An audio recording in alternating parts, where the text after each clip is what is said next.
Hallelujah. Praise the Lord. मी सर्वांचं प्रभू येशू ख्रिस्ताच्या नावात स्वागत करत आहे. आज रविवारच्या दिवशी आपण देवाच्या मंदिरामध्ये जमलो असताना आपण देवाची भक्ती करणार आहोत. स्तुती करूया आणि प्रभू येशू ख्रिस्ताचे आभार मानूया. हालेलुया. हो येशू, हो प्रभू येशू, आम्ही तुझे आभार मानतो प्रभू येशू. तू आम्हाला संपूर्ण आठवड्यावर सांभाळस तुझे उपकार मानतो येशू. Hallelujah. Yes, Lord. We thank you, Lord, for your grace and your mercy, O Lord. Yes, Lord. Hallelujah. Hallelujah. Hallelujah. The Alpha and the Omega, the beginning and the end. There is no one like you, Lord Jesus Christ. तू alpha आणि omega आहेस प्रभू येशू. तू प्रारंभ आणि शेवट आहेस. तू समान दुसरं कोणीच नाही आमच्या राजा. हालेलुया. हालेलुया. हालेलुया. स्तुती धन्यवाद येशू. Today we are going to ponder upon the characteristic of Lord Jesus Christ, which is that He is like no one else. आज आपण देवावर आज आपण मनन करावं या गोष्टीवर की प्रभू येशू ख्रिस्तासारखं दुसरं कोणीच नाही. हो प्रभू येशू, तुझ्यासारखं दुसरं कोणीच नाही आमच्या राजा. हालेलुया. हालेलुया. हालेलुया. स्तुती धन्यवाद येशू. तू महान अद्भुत असा आहेस. तू अल्फा आणि ओमेगा आहेस प्रभू येशू. Yes, Lord. We believe in you, Lord Jesus Christ. We believe in your word, Lord. Hallelujah.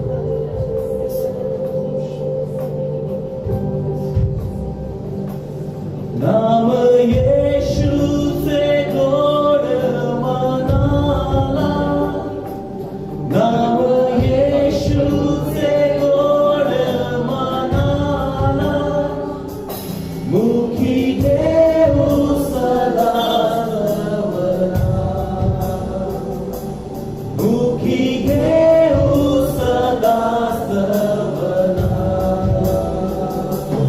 नाम येशूचे गोड मनाला, मुखी देऊ सदा सर्वनाला, मुखी देऊ सदा सर्वना. गातो आनंदे वंदितो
तू आहे जगावे होय माझ्या राजा तू समान दुसरं कोणीच नाही प्रभू येशू हालेलुया स्तुती धन्यवाद प्रभू येशू धन्यवाद प्रभू येशू तू समान दुसरं कोणीच नाही प्रभू येशू होय प्रभू येशू तू अद्भुत महान असा परमेश्वर आहेस तू प्रारंभ आणि शेवट आहेस प्रभू येशू होय प्रभू येशू तू आमच्या सर्व पापांची आम्हाला क्षमा करतो आमच्या राजा तू आमच्या पवित्र उतरलास ना तुझे उपकार मानतो प्रभू येशू धन्यवाद येशू धन्यवाद येशू चला आपण आपले जागून कुटुंबाला आलो आणि आपण प्रभूचे आभार मानूया त्याची स्तुती करणार त्याचं नाव उंचावूया हो प्रभू येशू हालेलुया हालेलुया स्तुती धन्यवाद येशू धन्यवाद आमच्या राजा हो येशू तू समान दुसरं कोणीच नाही प्रभू येशू आम्ही प्रत्येकाने आपल्या जीवनामध्ये हा कधी ना कधीतरी अनुभव घेतला आहे की प्रभू येशू सारखं दुसरं कोणीच नाही हो प्रभू येशू आमच्या सर्व संकट समयामध्ये तू आमच्या बरोबर असतोस म्हणून तुझे आभार मानतो प्रभू येशू धन्यवाद आमच्या राजा धन्यवाद प्रभू येशू धन्यवाद येशू हो येशू वर आकाशात आणि खाली पृथ्वीवर तुझ्यासारखं दुसरं कोणीच नाही प्रभू येशू हालेलुया हालेलुया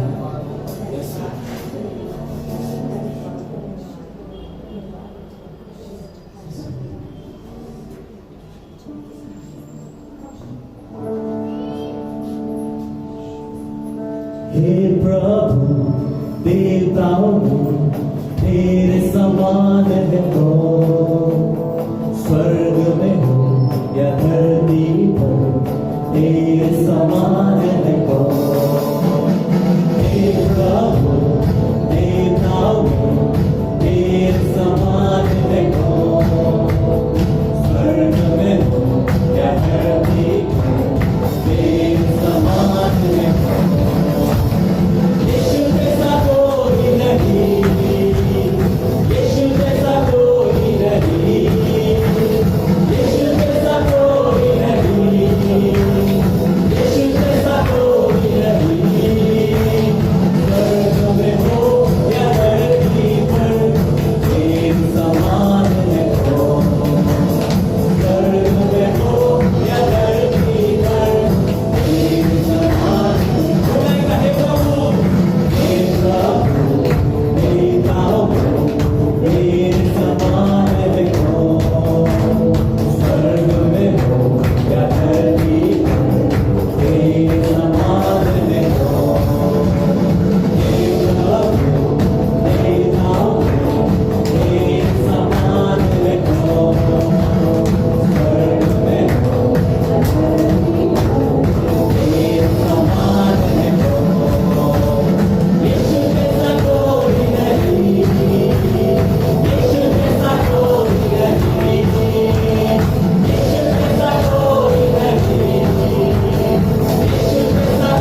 स्तुति धन्यवाद प्रभु यीशु, धन्यवाद।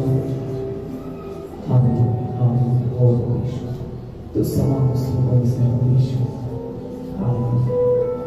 आपण प्रत्येकाने आपल्या जीवनामध्ये हा अनुभव घेतला आहे की प्रभू यीशु सारखं दुसरं कोणीच नाही।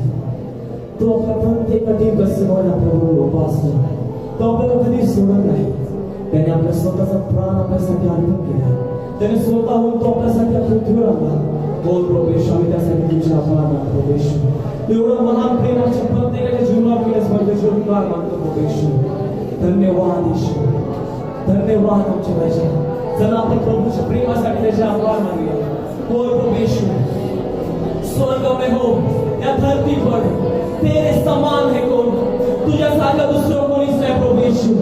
Hallelujah hallelujah hallelujah. स्तुती धन्यवाद प्रभू यीशु, धन्यवाद आमचे राजा। तू महान अद्भुत असा परमेश्वर आहेस, तू सर्व सामर्थ्यशाली देव आहेस प्रभू यीशु। हालेलुया होय प्रभू यीशु, आम्हाला ही पूर्ण खात्री झाली आहे की तुझ्या समान दुसरं कोणीच नाही प्रभू यीशु। हालेलुया स्तुती धन्यवाद यीशु, धन्यवाद आमच्या राजा। हालेलुया हो यीशु, येस लॉर्ड हो यीशु, आम्ही तुझे आभार मानतो यीशु।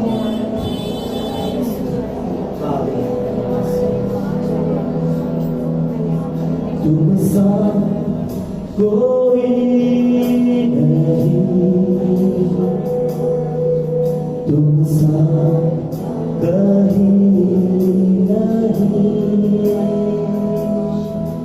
अब है पूरा तुमसा कोई तुमसा कोई नहीं, तुमसा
मौल्यवान आणि पवित्र नावात आम्ही तुझ्याकडे येतो. तू महान आहेस, तू समान दुसरं कोणीच नाही प्रभू, तू सर्वश्रेष्ठ आहे प्रभू. प्रभू आम्ही विश्वास ठेवतो की तू समान दुसरं कोणीच नाही. वर आकाशात खाली पृथ्वीवर प्रभू तुझ्यासारखं दुसरं कोणीच नाही. तुझ्या नावामध्ये तू आज आम्हाला एकत्र केलं. तुझ्या नावामध्ये प्रभू तू आमच्या मनातल्या प्रश्नांची उत्तर दिलीस, याबद्दल तुझे आभार मानतो. प्रभू आम्ही तुझे मनापासून आभार मानतो, कारण या महा रोगराईपासून प्रभू तू आमचं रक्षण केलं. प्रभू आमची गरज तू जाणून त्याप्रमाणे तू आम्हाला उत्तर दिलं, याबद्दल मी तुझे आभार मानतो. प्रभू आम्ही प्रार्थना करतो, तुझे आभार मानतो. जे गीतात आम्ही गायले ते गीताच्या द्वारे केवळ तुझं गौरव झालेलं आहे. प्रभू आजच्या भक्ती सभेमध्ये तुझं सामर्थ्य आम्हा प्रत्येकावर तू उतरून दे परमेश्वर. ते काम तू करत आहेस, याबद्दल तुझे आभार मानतो. प्रभू आम्ही प्रार्थना करतो, येणारं वचन आम्हा प्रत्येकासाठी तू आशीर्वादाचं कारण ठरून दे परमेश्वर. आम्ही केवळ ऐकणारे नव्हे तर प्रभू त्यानुसार आचरण करणारे किंवा त्यानुसार चालण्यासाठी तू आम्हाला विशेष मदत करतो. आणि या दिवसांमध्ये येणाऱ्या वचनाच्या द्वारे तू आमचं जीवन अधिक प्रज्वलित कर प्रभू, अशी तुला मी विनंती करतो. बालक समाजासाठी आम्ही प्रार्थना करतो प्रभू, तुझ्या वचनाशी फोड करत असताना पवित्र आत्म्याने तू मार्गदर्शन कर. तुझ्या स्वर्गीय भांडरामधून त्याला शब्द सांग परमेश्वर, आणि केवळ त्यांच्या नामात प्रत्येकाच्या द्वारे तुझं गौरव करू घे.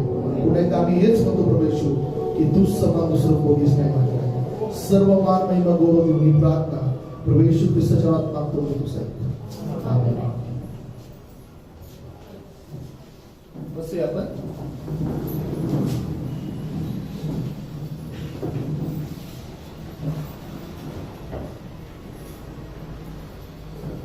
Hallelujah, hallelujah, hallelujah.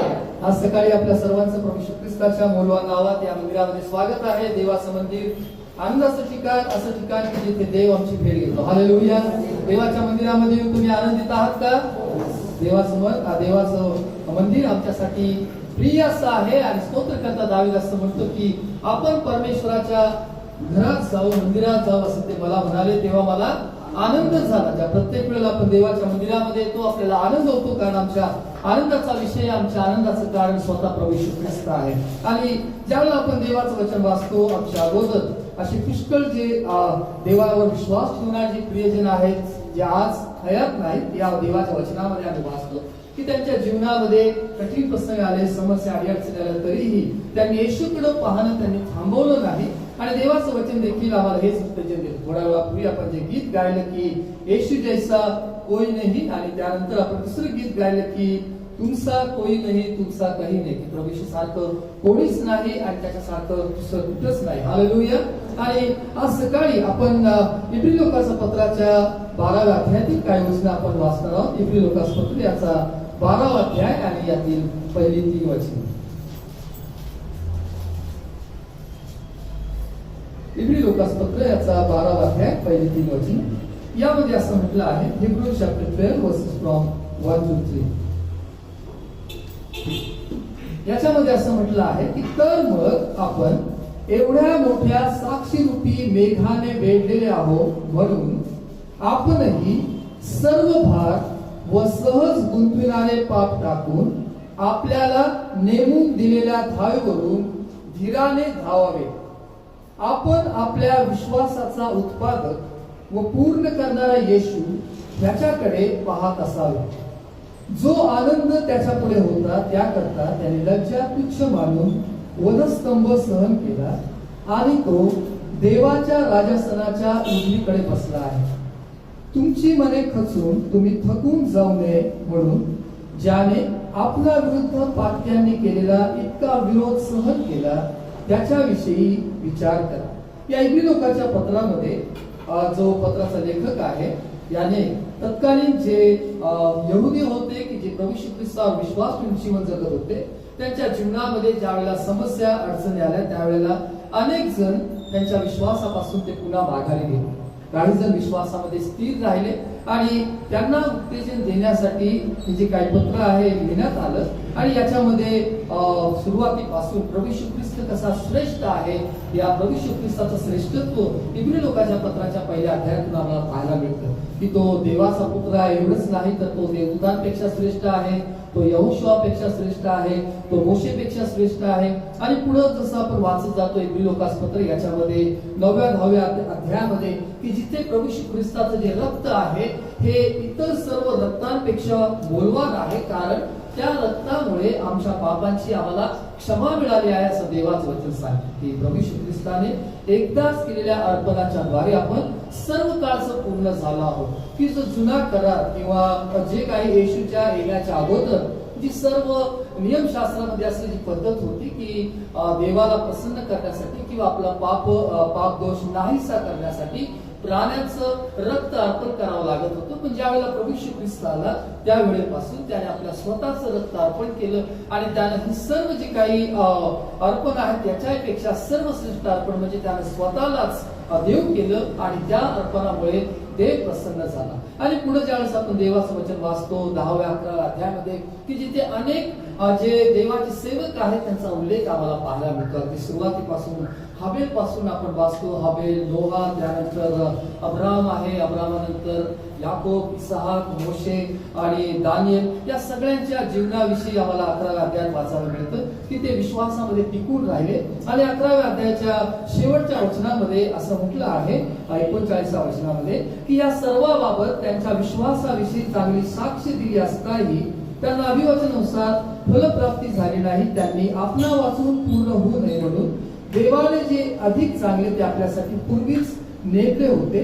आणि मग 12व्या अध्यायाची सुरुवात जी आहे 11व्या अध्यायामध्ये अनेकांच्या जीवनातून आम्हाला काय शिकायला मिळतं किंवा विश्वासाची जी उदाहरणं आहेत ती आम्हाला पाहायला मिळतात की कशा प्रकारे कठीण परिस्थितीमधून ते जीवन जगले. आणि त्याचा उल्लेख 11व्या अध्यायामध्ये केलेला आहे या 33व्या वचनामध्ये की त्यांनी विश्वासाच्या द्वारे राज्य जिंकली, नीतिमत्व आचरले, अभिवचने मिळवली, सिंहाची तोंडे बंद केली, अग्नीची शक्ती नाहीशी केली, ते तलवारीच्या धारेपासून बचावले, ते दुर्बळांचे सबळ झाले.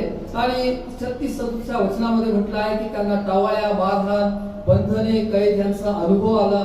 त्यांना दगडमार केला, मोहपाशात टाकले, करवतीने चिरले, ते तलवारीच्या धारेने मेले, ते मेंढराची शेरडाची कातडी बांधून फिरत असत, ते लाचार, पीडित, त्रासले असे होते, त्यांना जग योग्य नव्हते, ते अरण्यातून, डोंगरातून, गुहातून आणि जमिनीतल्या विवरातून भटकत राहत असे. म्हणजे या सर्व कठीण परिस्थिती एक चांगली गोष्ट या प्रत्येक विश्वासाच्या जीवनाबाबत आहे की ते विश्वासापासून माघारी गेले.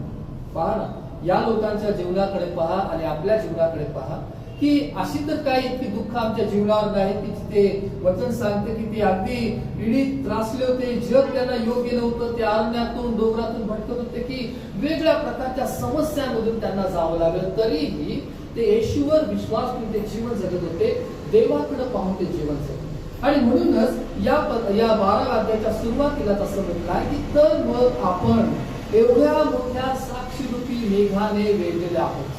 म्हणजे काय की आमच्या अगोदर जे लोक होऊन गेले, मग त्यामध्ये अब्राहम आहे, त्याच्यामध्ये मोशे आहे, नोहा आहे, इसहाक आहे, याकोब आहे, दानियल आहे, हे सर्व यांच्या जीवनाकडे ज्यावेळेस आम्ही पाहतो, आमच्या आजूबाजूला ज्या वेळेला एवढ्या सर्व लोकांचा अनुभव आम्ही ऐकतो, देवाच्या वचनामधून आम्ही वाचतो, देवाचं वचन सांगते की आपण एवढ्या सर्व मोठ्या साक्षीरूपी मेघाने वेढलेले आहोत.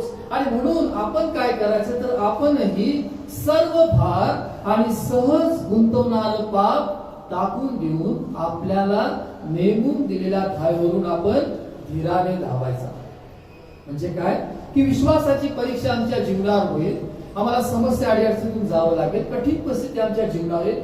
ज्या वेळेला आम्हाला असं वाटतं की जग योग्य नाही, ज्या वेळेस आम्हाला असं वाटतं की आम्ही एकटंच या त्रासामध्ये आहोत, समस्येमध्ये आहोत, त्या प्रत्येक वेळेला थोडस पाठीमागं वळून बघा की आमच्या अगोदर जे विश्वास करत होते की त्यांनी त्या परिस्थितीमध्ये कशा प्रकारे परिस्थितीला त्यांनी तोंड.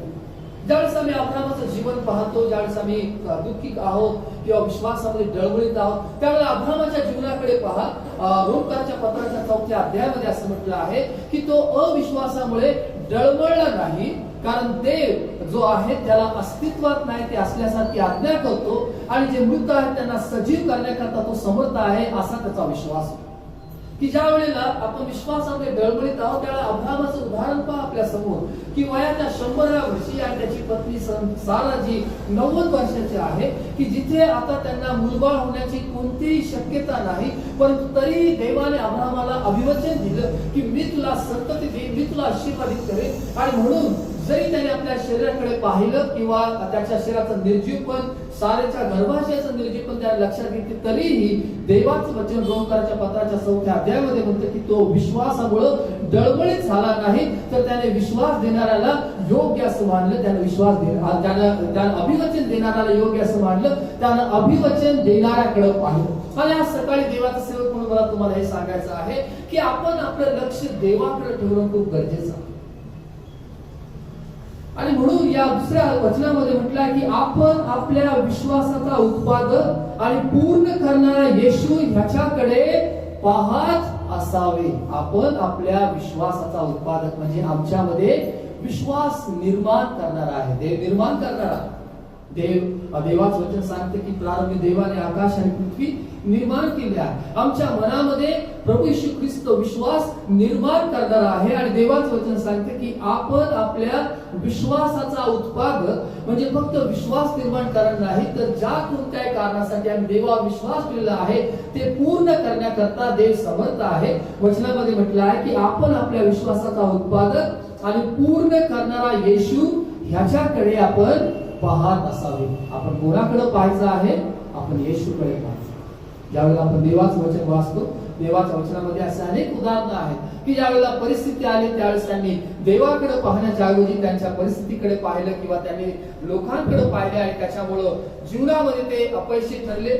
दुसरं इतिहासाचं पुस्तक या 15वा अध्याय याच्यामध्ये आम्हाला आसा राजाविषयी पाहायला मिळतं. 16व्या अध्यायामध्ये 16वा अध्याय दुसरा इतिहास त्याचा 16वा अध्याय आणि 12वा वचन की आसाच्या पायास त्याच्या कारकिर्दीच्या 39व्या वर्षी व्याधी झाला.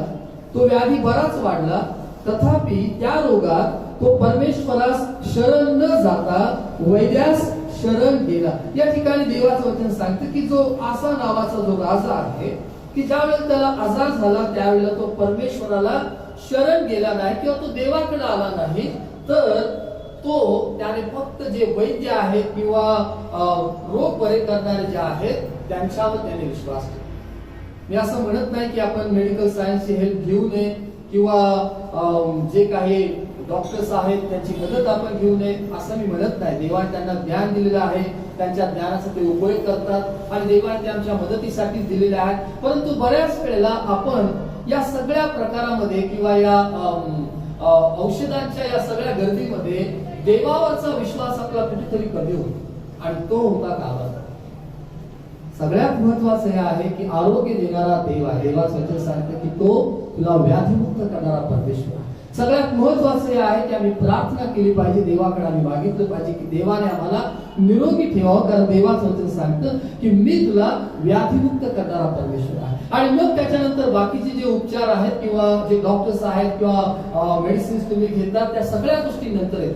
या आसानं काय केलं, त्याने परमेश्वराची प्रार्थना केली नाही, तर त्याने फक्त जे काही प्रयत्न आहेत त्या प्रयत्नावर त्याने विश्वास ठेवला. आणि देवाचं वचन सांगतं की त्या रोगामध्ये परमेश्वराला शरण न जाता तो वैद्याला शरण गेला आणि परिणामी त्याचा रोग वाढला आणि त्याच्यामध्ये तो मरण पावला. पण त्याच्या बरोबरच आम्हाला आणखी एका राजाविषयी देवाच्या वचनामध्ये पाहायला मिळतं की ज्याचं नाव हिजकिया असं आहे की ज्या वेळेला त्याला आजार झाला आणि त्याला आता समजलं की तो मरणार आहे, अशा वेळेला या हिजकिया राजाने परमेश्वराकडे पाहिलं आणि देवाचं वचन सांगते की त्याने नम्र होऊन देवाला प्रार्थना केली आणि परमेश्वराने हिजकियाची प्रार्थना ऐकली. आणि हिजकियाला देवाला असं म्हटलं, मी तुझी प्रार्थना ऐकली आहे, मी तुझे अश्रू पाहिले आहेत, मी तुला बरं करतो, मी तुझं आयुष्य 15 वर्षांनी वाढवतो. आणि देवाने त्याच्या आयुष्याची मर्यादा वृद्धी केली. 2 राजे आम्हाला या पुस्तकामध्ये या वचनामध्ये पाहायला मिळतात. एक हिजकिया राजा आहे की ज्यावेळेस तो आजारी झाला त्यावेळेस त्याने परमेश्वराकडे पाहिलं आणि परमेश्वराने त्याची प्रार्थना ऐकली. आज सकाळी मला हे सांगायचं आहे की आपल्या कठीण परिस्थितीमध्ये आपण कोणाकडे पाहता? ज्यावेळेला विश्वासाच्या जीवनावर हल्ले होतात किंवा विश्वास डळमळीत होत आहे त्यावेळेला नेमकं आमचं लक्ष कोणाकडे आहे? देवाचं वचन आम्हाला सांगते की आपण आपल्या विश्वासाचा उत्पादक आणि पूर्ण करणारा येशू ह्याच्याकडे आपण पाहत असलं पाहिजे. आपण देवाकडे पाहणं सोडू नये. परिस्थिती कठीण असली तरीही आपल्या मनामध्ये आपण हे ठरवायचं आहे की माझ्या अगोदर मी एवढ्या मोठ्या साक्षीरूपी मेघाने वेढलेलो आहे, म्हणजे जेथे कुठे मी पाहतो मला विश्वासाचे लोक मला पाहायला मिळतात की त्यांनी कसा विश्वास ठेवला. ज्यावेळेला अब्राहामाचं जीवन पाहतो त्यावेळेला अब्राहाममधून मला मोठा विश्वास मिळतो. ज्यावेळेला नोहाचं जीवन पाहतो नोहाच्या जीवनामधून एक विश्वास पाहायला मिळतो. ज्यावेळेला दानिएलचं जीवन पाहतो त्यावेळेला दानिएलच्या जीवनामध्ये एक विश्वास पाहायला मिळतो की एक प्रार्थना करणाऱ्या मनुष्याला परमेश्वर देवानं कशा प्रकारे सोडवतो. अनेकदा आमच्या मनामध्ये प्रश्न येतो की आम्ही प्रार्थना करतो आणि तरीही आमच्या जीवनामध्ये समस्या का आहे. आम्ही प्रार्थना करतो, देव आमचं का ऐकत नाही. आम्ही प्रार्थना करतो, आमच्या प्रार्थनेची उत्तर आम्हाला का मिळत नाही. अशा वेळेला ज्या साक्षीरूपी मेघाने आपण वेढलेले आहोत त्याच्यामध्ये एक आहे, तो आहे दानिएल आहे की त्याच्याकडे आपण पाहतो. देवाचं वचन दानिएलच्या पुस्तकामध्ये असं सांगतं की दानिएल दिवसातून 3 वेळेला प्रार्थना करतो. आणि या प्रार्थना करणाऱ्या व्यक्तीच्या जीवनावर कठीण प्रसंग आला की तत्कालीन जे त्याच्या बरोबरचे जे काही लोक होते त्यांना दानिएलाचं प्रार्थना करणं आवडलं आणि त्यांनी राजाला सांगून त्याच्यावर ठराव पास केला. आणि त्याच्यामुळं घरी गेल्यानंतर वाचा दानिएलच्या पुस्तकाचा 6वा अध्याय की त्यामुळं त्याला ज्या ठिकाणी सिंह आहेत त्या सिंहाच्या गुहेमध्ये त्याला टाकल्या. त्या काळामध्ये खूप कठोर शिक्षा होती. ज्या पहिल्या 3ऱ्या अध्यायामध्ये आम्ही वाचतो शद्रक मेशक आणि अबेदनगोच्या बाबतीमध्ये की काय कठोर शिक्षा होती. तर अग्नीच्या भट्टीमध्ये किंवा जिथे अग्नी आहे जाळामध्ये लोकांना टाकणं आणि त्यांना जिवंत जाळणं ही त्यावेळची कठोर शिक्षा होती. एवढंच नाही तर जे सिंह आहेत त्या सिंहाच्या गुहेमध्ये टाकणं की जेणेकरून सिंह त्या व्यक्तीचा फडशा पाडतील किंवा त्याला खलास करतील, त्याला मारून टाकतील. हे क्रूर शिक्षा त्या काळामध्ये होत्या आणि दानिएलला अशा क्रूर शिक्षांमधून जावं. ज्यावेळेला दानिएलला त्या सिंहाच्या गुहेमध्ये जावं लागलं, एका प्रार्थना करणाऱ्या व्यक्तीला त्या सिंहाच्या तावडीमध्ये जावं. काही वेळेला आम्हाला असं वाटतं की देवाने अगोदरच हे सगळं का नाही, देवाने अगोदरच त्या सिंहाची तोंड बंद का केली नाही, दानिएलला का त्याच्यामध्ये जाऊ दे. मी तुम्हाला हे सांगत आहे, आपण आपल्या विश्वासाचा उत्पादक आणि पूर्ण करणारा येशू याच्याकडे पाहत असतो. विश्वास डळमळीत होतो की देवा हे सगळं असं का होत आहे. त्यावेळेला त्या साक्षीरूपी मेघामध्ये असलेला जो एक आहे दानिएल त्याच्याकडे पाहत की प्रार्थना करणाऱ्या माणसाला त्या सिंहाच्या गुहेमध्ये जावं लागलं, परंतु देवाने प्रार्थना करणाऱ्या माणसाला त्या ठिकाणी मरून दिलं नाही, तर त्याच्यासाठी देवाने देवदूत पाठवला आणि त्याने सिंहाची तोंड बंद केली. हालेलुया. देव हे करू शकतो. ज्यावेळेला तुम्ही प्रार्थना करता तुमच्यासाठी देव काही करण्याकरता समर्थ आहे. तो महान गोष्टी करण्याकरता समर्थ आहे, तो अद्भुत गोष्टी करण्याकरता समर्थ आहे. दानिएलने त्यावेळेला कुठल्या प्रकारची तक्रार आणि कुरकुर केली नाही. त्याला त्या परिस्थितीमधून जावं लागलं. त्याला माहित आहे शिक्षेचं ठिकाण आहे, परंतु तरीही तो त्या ठिकाणी राजाने त्या लोकांनी त्याला त्या सिंहाच्या गुहेमध्ये टाकलं. तो आतमध्ये गेला आणि देवाचं वचन सांगतं की देवाने देवदूताला पाठवलं आणि देवदूताने सिंहाची तोंड बंद केली. वाचूया आपण दानिएलचं पुस्तक याच्या या 6व्या अध्यायामध्ये या अधिक स्पष्टपणे आपल्याला समजेल. या दानिएलचं पुस्तक याचा 6वा अध्याय आणि 22व्या वचनामध्ये दानिएल असं म्हणत आहे, माझ्या देवाने आपला दिव्यदूत पाठवून सिंहाची तोंडे बंद केली आहेत. त्यांनी मला काही एक उपद्रव केला नाही, कारण त्या देवासमोर मी निरपराधी ठरलो व महाराज आपलाही मी काही अपराध केला नाही. दानिएल असं म्हणत आहे की माझ्या देवाने आपला दिव्यदूत पाठवून सिंहाची तोंडे बंद केली. दानिएलला जावं लागलं त्या ठिकाणी, परंतु देवाने दानिएलला सिंहाचं भक्ष्य होऊ दिलं. दानिएलला देवाने वाचवलं. दानिएलासाठी देवाने देवदूत पाठवला आणि सिंहाची तोंड देवाने बंद केली. आज मी तुम्हाला हे सांगत आहे, आपण मोठ्या साक्षीरूपी मेघाने वेढलेला. आपल्या आजूबाजूला देवाचे अनेक सेवक आहेत की ज्यांनी देवावर विश्वास ठेवून जे जीवन जगले. कठीण परिस्थितीमध्ये देखील ते त्या विश्वासापासून डळमळीत झाले नाही. आपल्या जीवनामध्ये कदाचित समस्या अडचणी वेगळ्या प्रकारचे प्रश्न असतील, परंतु देवाचं वचन या 12व्या अध्यायाच्या 2ऱ्या वचनामध्ये असं म्हणत आहे की आपण आपल्या विश्वासाचा उत्पादक आणि पूर्ण करणारा येशू ह्याच्याकडे पाहत असावे. आपले लक्ष आपण येशूकडे लावू. आपले लक्ष आपण येशूकडे लावू. आसाने त्याचं लक्ष फक्त वैद्यकीय जी मदत आहे त्याच्यापुरतीच ठेवली, पण हिजकियानं त्याचं लक्ष परमेश्वराकडे लावलं. त्याच्यामुळे आसा बरा झाला नाही, हिजकिया बरा झाला. आणि हिजकिया नुसता बरा झाला एवढंच नाही, तर परमेश्वर देवाने हिजकियाचं आयुष्य आणखी वाढवलं. हिजकियाला आणखी 15 वर्षे दिले आणि परमेश्वर देवाने त्याला सुरक्षित ठेवलं. आणखी एक उदाहरण जे दुसऱ्या इतिहासाच्या पुस्तकामध्ये आम्हाला पाहायला मिळतं. दुसऱ्या इतिहासाच्या पुस्तकाचा 17व्या अध्यायामध्ये 20व्या अध्यायामध्ये की इथे जो यहोशाफाट नावाचा जो राजा आहे याच्या वेळेला याच्या कारकिर्दीमध्ये ज्या वेळेला सैन्य आले, मोआबी आणि अम्मोनी लोक त्यांच्या विरोधामध्ये आले आणि त्यांनी सर्व बाजूने यांना वेढा दिला आणि या अशा कठीण परिस्थितीमध्ये ज्या वेळेला सापडले त्यावेळेला 20वा अध्याय आणि 3रं वचन असं सांगतं. दुसरे इतिहास 20वा अध्याय आणि 3रं वचन सांगतं की यहोशाफाटचा धाक पडला व तो परमेश्वरास शरण जाण्याच्या मार्गास लागला. सर्व यहूदाने उपास करावा असे त्याने फरमावले. की या वचनामध्ये आपण वाचतो की ज्या वेळेला शत्रू आले त्यावेळेला यहोशवा परमेश्वराला शरण गेला, त्याने उपास केला आणि सर्व जे यहूदा आहेत किंवा जे सर्व इस्रायल जे लोक आहेत यांनी देखील उपास केला आणि ते परमेश्वराचं 4थं वचन सांगतं की यहुदी लोक परमेश्वराचे सहाय्य मागण्यासाठी एकवट झाले. यहूदाच्या सर्व नगरातून ते परमेश्वराचा धावा करण्यास आले. ज्यावेळेला परिस्थिती कठीण आली त्यावेळेला यहोशवा त्याने परमेश्वराची प्रार्थना केली.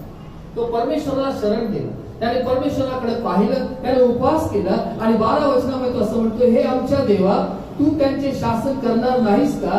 कारण आमच्यावर चालून आलेल्या या मोठ्या समूहाशी सामना करण्यास आम्हास ताकद नाही. आम्ही काय करावे ते आम्हाला सुचत नाही, पण आमचे डोळे तुझकडे लागले आहेत. देवाचं वचन सांगतं या ठिकाणी की यहोशाफाटाने प्रार्थना केली. त्याने देवाला सांगितलं, देवा, ही सर्व परिस्थिती आम्ही पाहतो, आजूबाजूला आम्ही सैन्य पाहत आहोत आणि त्यांची ताकद आणि आमची ताकद ज्यावेळेस आम्ही तुलना करतो त्यावेळेला आम्ही कमकुवत आहोत, आम्हाला समजतं. आणि म्हणून तो असं म्हणतो की या मोठ्या समूहाशी सामना करण्याला आम्हाला ताकद नाही, आम्ही नाही लढू शकत देवा, आणि आम्ही काय करावं आम्हाला सुचत नाही. पहा ना, जीवनामध्ये अनेक वेळेला असे प्रश्न येतात की आता काय करावं मला सुचत नाही. वेगळ्या प्रकारच्या समस्या आहेत, अडचणी आहेत, कधी आजार आहे, कधी आर्थिक समस्या आहे, कधी नाते संबंधामध्ये दुराव आहे, कधी कामावरच्या समस्या आहे, कधी व्यवसायाच्या समस्या आहेत, वेगवेगळ्या प्रकारच्या समस्या आहेत आणि सर्व शत्रू आजूबाजूला आहेत आणि त्याच्यामुळे आम्हाला सुचत नाही आम्ही काय करायचं. एवढ्या मोठ्या साक्षीरूपी मेघाने आपण वेढलेला आमच्या अगोदर जो यहोशाफाट नावाचा राजा होता, ज्या वेळेला त्याने आजूबाजूला सर्व शत्रू सैन्य पाहिलं, त्याने एक चांगली गोष्ट केली आणि देवाचं वचन सांगतं की त्याने देवाकडे उपवास केला, प्रार्थना केली आणि त्याने देवाला म्हटलं, देवा, आम्ही काय करावं आम्हाला सुचत नाही, पण आमचे डोळे तुझ्याकडे लागले. हालेलुया. तसं म्हणतो, देवा, माझे डोळे तुझ्याकडे लागले की आता तूच काहीतरी कर, तू आमच्या बाजूने लढ, तू आमच्या बाजूने उभा राहा. आम्हाला नाही सुचत की आम्ही सगळी परिस्थिती कशी हाताळावी, आम्हाला नाही समजत की आम्ही आता काय करावं. आणि त्यासाठी देवा, तू आमच्या बाजूने लढ, आमचे डोळे तुझ्याकडे लागले म्हणजे आम्हाला माहित आहे की आता तूच काहीतरी करू शकतो, तू ही सगळी परिस्थिती बदलण्याकरता समर्थ. आपण आपल्या विश्वासाचा उत्पादन आणि पूर्ण करणारा येशू ह्याच्याकडे पाहत असाल. आपण एवढ्या मोठ्या साक्षीरूपी मेघाने वेढलेल्या जीवनामध्ये समस्या आहेत, अडचणी आहेत, त्रास आहेत, क्लेश आहेत, दुःख आहे, ते सगळं आहे, तरी ज्यावेळेस आपण देवाकडे पाहतो, ज्यावेळेस आपण येशूकडे पाहतो, त्यावेळेला प्रभू येशू ख्रिस्त आम्हाला कृपा करतो. आणि या वचनामध्ये दुसऱ्या इतिहासाच्या 20व्या अध्यायामध्ये आम्ही पुढे जातो की परमेश्वर देवाने त्यांना सांगितलं की युद्ध तुमचं नाही तर युद्ध परमेश्वराचं आहे.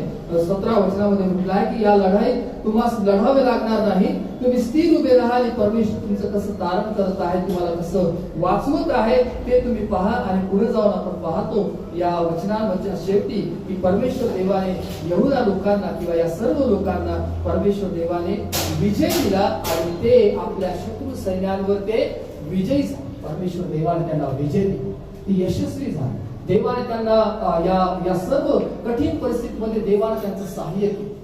आपण आपल्या विश्वासाचा उत्पादन आणि पूर्ण करणारा येशू याच्याकडे आपण पाहत असाल. ज्यावेळेला शत्रू आमच्या विरोधामध्ये आहे, देवाचं वचन सांगतं आपलं झगडणं रक्त मांसाबरोबर नाही, आता ते दुरात्म्या स्वभाव होतो.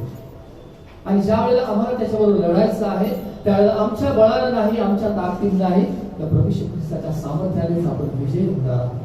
आणि आज सकाळी की आपण सर्वजण देवाचं वचन ऐकत आहात, देवाचं सुरेखतेने या वचनाच्या द्वारे मला तुम्हाला उत्तेजन द्यायचं आहे. इब्री लोकांच्या 12व्या अध्याय 2ऱ्या वचनामध्ये असं म्हटलं आहे, आपण आपल्या विश्वासाचा उत्पादक आणि पूर्ण करणारा येशू ह्याच्याकडे आपण पाहत असाल.